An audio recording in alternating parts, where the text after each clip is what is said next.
bautizándolos en el nombre del Padre, y del Hijo, y del Espíritu Santo. El bautismo es una práctica usual dentro del cristianismo, siendo crucial para la iniciación del nuevo creyente. En su vida, el bautismo es el separador de una vida que fue y la vida que será.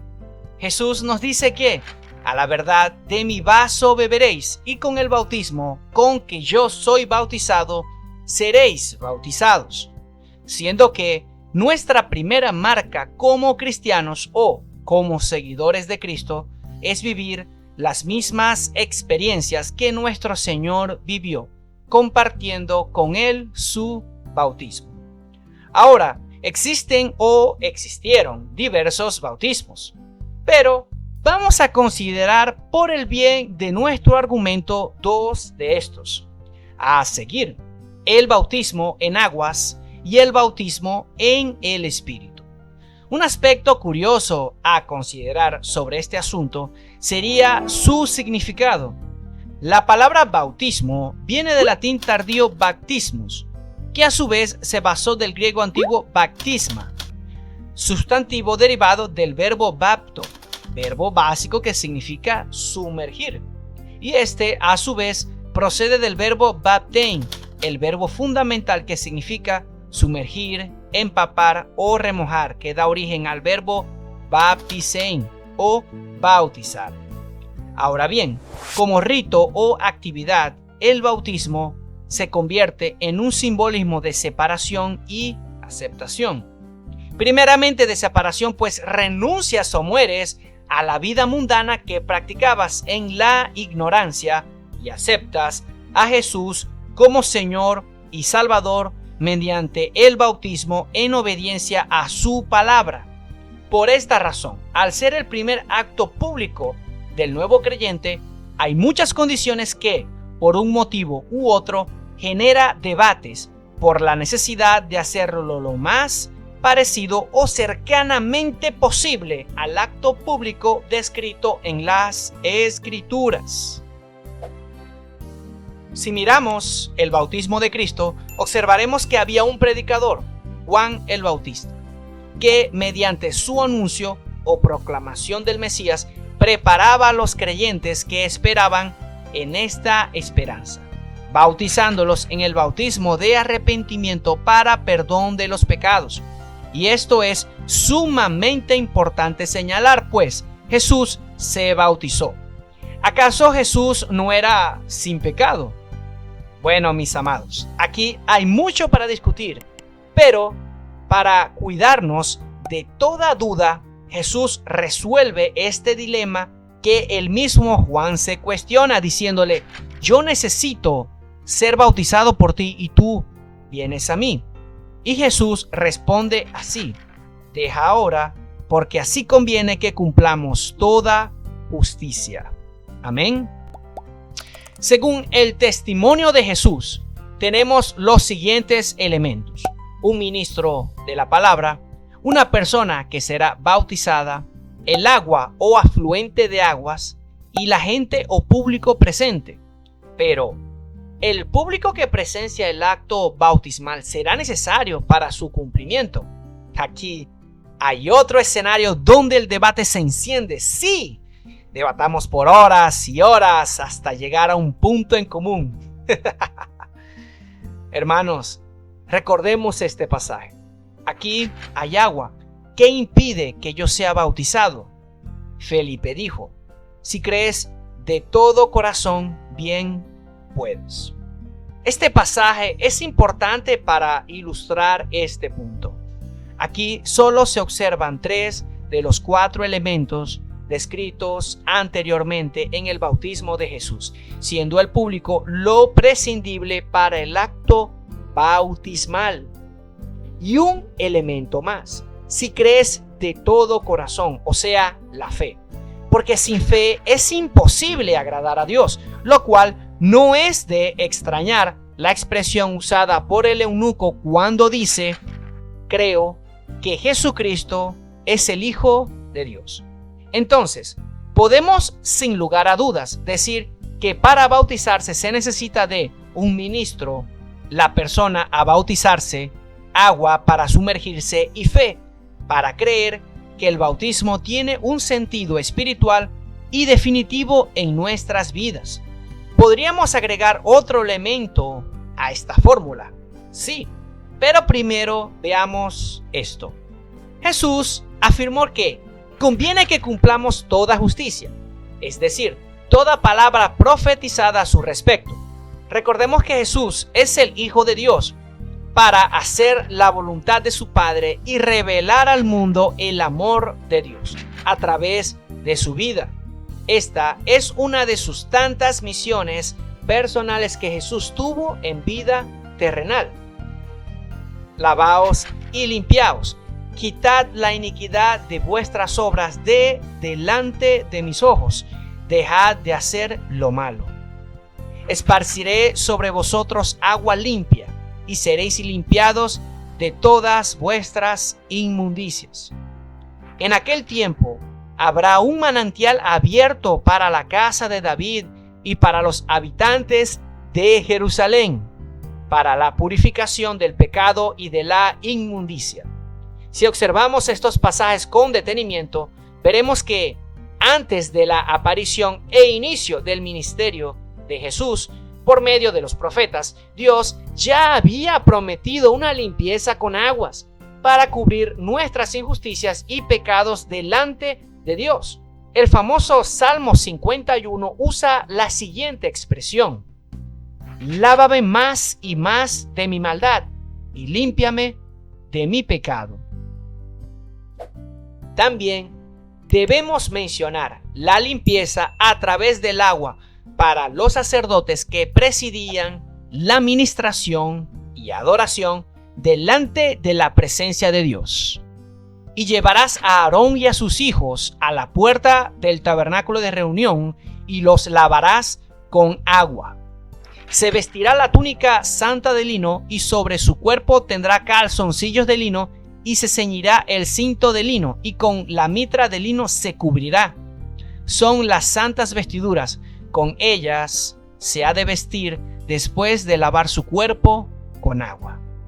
El sacerdote lavará luego sus vestidos, lavará también su cuerpo con agua. Y esta práctica no solo era para el sacerdocio, sino para el pueblo en general. Esto es sumamente importante para entender los actos y ejemplos que nuestro Señor Jesús hizo para dejarnos un testimonio perfecto, sin mácula, delante de Dios. En su vida se hizo evidente el lavamiento de aguas para perdón de los pecados, aunque Él no lo necesitase, para que nosotros siguiéndole hagamos de la misma manera. Sus discípulos lo hicieron creyendo primeramente a Juan el Bautista y seguidamente a Jesús, nuestro Señor, convirtiéndose así el bautismo en aguas un hecho público para considerar a una persona como miembro de la congregación. Este simple acto, aunque humilde en sus bases, porque no requiere de mucho, cubre un sutil mensaje a la vista de todos. El bautismo sustituye la circuncisión. Siendo el bautismo un acto simbólico de fe y aceptación, donde se reconoce el señorío y linaje divino de Jesús como Hijo de Dios, nos sometemos a su voluntad bautizándonos en obediencia y sepultados con Él en el bautismo, en el cual fuisteis también resucitados con Él, mediante la fe en el poder de Dios que le levantó de los muertos. Ahora, la profecía de Zacarías sobre Jesús es espléndida, porque no solamente se refiere al bautismo en general, sino que revela el trabajo inagotable de Jesús como nuestra fuente de agua viva. Como él mismo dice, si conocierais el don de Dios, ¿y quién es el que te dice, dame de beber? Tú le pedirías y él te daría agua viva. Otro pasaje que revela el resultado del andar y escuchar a Jesús es el siguiente: el que está lavado no necesita sino lavarse los pies, pues está todo limpio, y vosotros limpios estáis. Y resueltamente afirma que ya vosotros estáis limpios por la palabra que os he hablado. Anteriormente dijimos que podríamos agregar otro elemento a nuestra fórmula bautismal, pues ya lo hicimos. ¿Qué? ¿Pero qué? ¿Qué? ¿Ah? ¡Ah, que no te habías dado cuenta! Bueno, aquí les va, mis amados hermanos. ¿En el nombre de quién se hace el bautismo? Sí, exactamente. Aunque parece no ser obvio, este punto genera muchísimos debates y por lo tanto es totalmente controversial hasta el punto de ser una pregunta crítica para discernir algunas doctrinas de otras. Y no se imaginan los comentarios que surgen en redes sociales, eso ni hablar. Ahora, vamos por partes. Según el pasaje que dijimos al principio de nuestra disertación, el cual fue: y Jesús se acercó y les habló diciendo: toda potestad me es dada en el cielo y en la tierra. Por tanto, id y haced discípulos a todas las naciones, bautizándolos en el nombre del Padre, y del Hijo, y del Espíritu Santo. Mateo 28, 18 al 19. Pero luego, en el famoso capítulo 2 del libro de Hechos, tenemos el siguiente pasaje: arrepentíos y bautícese cada uno de vosotros en el nombre de Jesucristo para perdón de los pecados, y recibiréis el don del Espíritu Santo. Y entonces, ¿qué versículo debemos seguir? O mejor dicho, ¿qué sería lo correcto? ¿Bautizarse con el mandato de Jesús o con el discurso de Pedro? La verdad, mis amados, es que ambas formas son correctas, pero existe una explicación por la cual debemos hacer un inciso para entender mejor este apartado. Sucede que, para los que no lo saben, el capítulo 2 de Hechos de los Apóstoles, o Hechos del Espíritu Santo, guiño guiño, sucede el evento más significativo después de la muerte y resurrección de Jesús. Jesús, luego de anunciar su muerte, esto durante la Santa Cena, promete enviar al Paráclito, nuestro compañero de armas, hasta que Jesús vuelva nuevamente. Luego de su resurrección, Jesús hace varias apariciones a sus discípulos para alentarlos y orientarlos para los nuevos desafíos que se aproximaban, y les instó a quedarse juntos hasta que la promesa del Espíritu Santo se cumpliese en sus vidas, cosa que ocurre en Hechos 2. Aquí es donde necesitamos detenernos y leer con mucho cuidado, teniendo cautela, pues la respuesta está delante de nuestros ojos. Sucede una serie de eventos que caracterizarán los nuevos creyentes desde ese momento hasta nuestros días.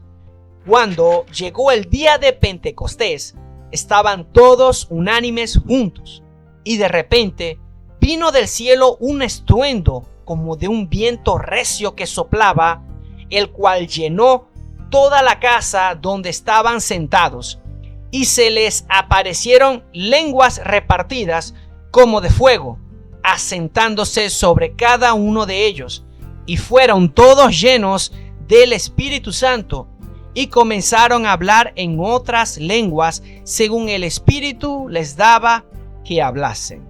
Aleluya. Más allá del milagro lingüístico que conmovió a los habitantes cercanos al evento, diciendo cosas como: ¿cómo pues les oímos nosotros hablar cada uno en nuestra lengua en la cual hemos nacido? Empieza el primer discurso de Pedro, y aquí está el detalle que pasa desapercibido. Podemos dividir el discurso en dos partes, y les diré el porqué. Entonces Pedro, poniéndose en pie con los 11, alzó la voz y les habló diciendo: varones judíos y todos los que habitáis en Jerusalén, esto os sea notorio, y oíd mis palabras. Declarando las palabras del profeta Joel y la promesa del Espíritu Santo en los días postreros, y luego dice: varones israelitas, oíd estas palabras. Ahora su discurso se vuelve más particular, se dirige a los israelitas, herederos de Abraham, padre de la fe. Conociendo Pedro que los israelitas conocían la historia sobre el Señor, o sea, sobre Dios, y sobre el Espíritu de Dios, es decir, el Espíritu Santo, su conflicto era con Jesús, pues en vida no le aceptaban del todo, siendo esto el por qué Pedro directamente dice: arrepentíos y bautícese cada uno de vosotros en el nombre de Jesucristo para perdón de los pecados, y recibiréis el don del Espíritu Santo. Entonces, mis amados hermanos, ambas formas son correctas. Bajo el contexto de este pasaje, podemos afirmar categóricamente que este pasaje de Hechos 2 atiende una necesidad local, es decir, es exclusivo para judíos, mientras que el pasaje de Mateo 28 es un llamado evangelístico para todos y hacia toda criatura que nunca conoció a Dios, nunca escuchó de Cristo y ni mucho menos del Santo Espíritu de Dios. Preámbulo de lo que se vendría en Hechos 10. Uf. Esto es mucha información, mis amados hermanos, pero no debemos tener miedo, sino tener por seguro todo el origen de nuestra fe y saber por quién y para quién vivimos y servimos. Recapitulando todo lo dicho hasta este momento. Para el bautismo se necesitan de un ministro, la persona a ser bautizada, aguas para sumergirse, público testigo, fe, y todo esto hecho en el nombre del Padre y del Hijo y del Espíritu Santo.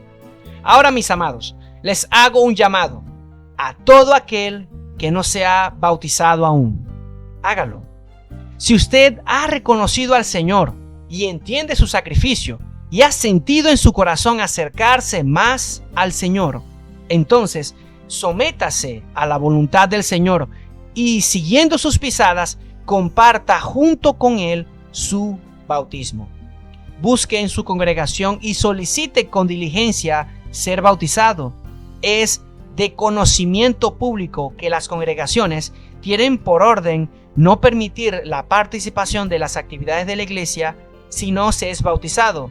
De hecho, es muy común escuchar el término de estar en comunión a través del bautismo, e incluso algunos son tan estrictos que no permiten la participación de la Santa Cena si no estás bautizado.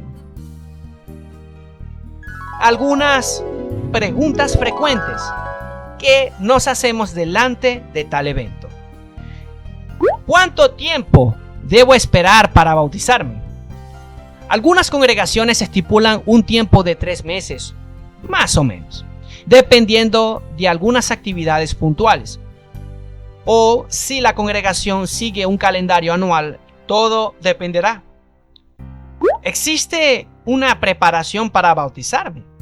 Claro, este proceso de espera para bautizarme debe y tiene que estar acompañado de su estudio bíblico correspondiente, es decir, ¿por qué me es necesario bautizarme? Y responder cualquier otra incógnita. Y relacionado a esta pregunta tenemos: ¿debo estar bautizado para participar de las actividades de la iglesia? Básicamente, esto se responde solo. Pero dicho de una manera más precisa, el neófito que se ha bautizado recibe beneficios, derechos y deberes que comparte con la congregación, siendo ahora miembro de la iglesia. Y la pregunta más crucial de todas: ¿todos están aptos para el bautismo? Bueno, hermanos, quien solicita bautizarse o ha sido llamado para ser bautizado tiene que estar seguro y persuadido de que quiere hacerlo. Ha sido acompañado en los estudios bíblicos y exterioriza frutos de arrepentimiento. Dependerá también de la experiencia individual, es decir, su experiencia con el Señor. También existe otra pregunta bien curiosa aún. ¿Es posible tener muchísimas experiencias con el Señor y no ser bautizado? Y al final de todo, la pregunta surgiría: ¿usted necesita ser bautizado para ser salvo? Esta es una pregunta súper capciosa y sencillamente la respuesta sería sí. debe bautizarse. No por una cuestión de doctrina, es decir, no por una cuestión que usted va a perder la salvación. No, por el contrario, la salvación es por gracia, no por obras. Pero es un mandato de parte del Señor Jesús. Es decir, si usted es cristiano, si usted acepta el señorío del Señor Jesús, si usted no le dice al Señor maestro, sino más bien le dice Señor, o sea, acepta al Señor en su corazón como Salvador, entonces para usted no habrá carga alguna de bautizarse. De hecho, querrá hacerlo por voluntad propia. Amén, mis amados hermanos. Amados hermanos, acerquémonos con corazón sincero, en plena certidumbre de fe, purificados los corazones de mala conciencia y lavados los cuerpos con agua